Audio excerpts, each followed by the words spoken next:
Hey, good morning, friends. Scott Brookins here. Hope you're having a great day and have been enjoying maybe some good weather, maybe some hot weather, rainy weather, wherever you might be, and whenever you're watching this. Um, Thank you for in the past liking and share this, and I hope you'll like this message and continue to help me get these messages to many people as we as God puts these on my heart or things I'm going through that I can share and hopefully help someone else. So the title today is Sleeping with One Eye Open. Have you ever tried to do that?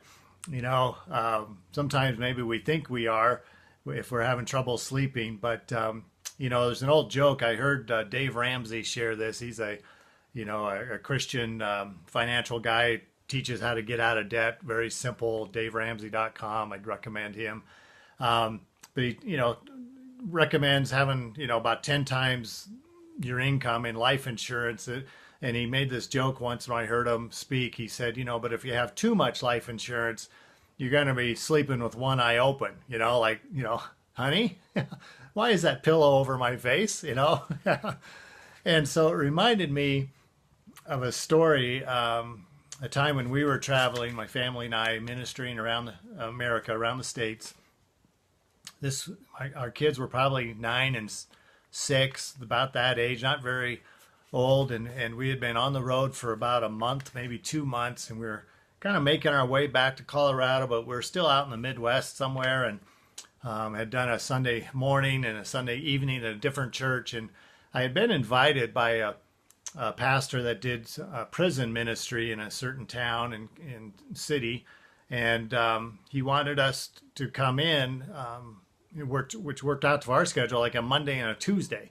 And so we get to his place on Monday afternoon. I was supposed to do a concert and share the gospel in a men's prison that evening, Monday night, but he told me they had a kind of a riot in the men's prisons, and so we wouldn't be doing anything that night. But Tuesday night I'd be going into a women's prison, and then I did a pastor's breakfast Wednesday before we left to go to another town to do a service and continue on. And so, when we travel, we stay with people, or they provide a place for us to stay. We don't know ahead of time where that's going to be, and in this particular situation, because this guy was in a city and he was doing prison ministry, he said, "Well, I got a room for you in your family at a halfway house." And I'd done some prison work before going in, but never had that experience. And so he takes us after a dinner. He takes us over to this old apartment building, and I think we were 2 or 3 floors up. And there's this room, and it's got 4 beds in it, 4 single beds. And he said, "Well, let's stay here for the next 2 nights. You'll have meals with my family and I, or my wife and I." And he said, there's one bathroom here in the middle. It was kind of a square building, and there were several rooms going around in a central bathroom. And there were no locks on the door, and no locks on the bathroom. The bathroom was pretty gross. It was pretty dirty. This was a men's halfway house. And so these guys were, they'd done their time in the federal prison, and they were making their way back to hopefully, a great career and great life. But this is where they stayed in between. And so we were getting ready for bed, and I was really praying. I was really nervous because I didn't know what these guys had done, or, we're just in a dangerous situation. I'm trying to take care of my wife and kids.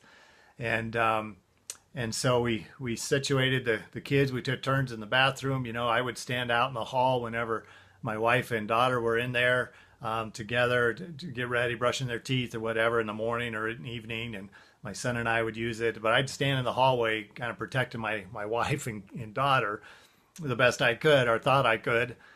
And then when we went to bed, we put the kids to bed. I moved the one bed I was going to sleep in kind of right in front of the door and kind of blocked the door.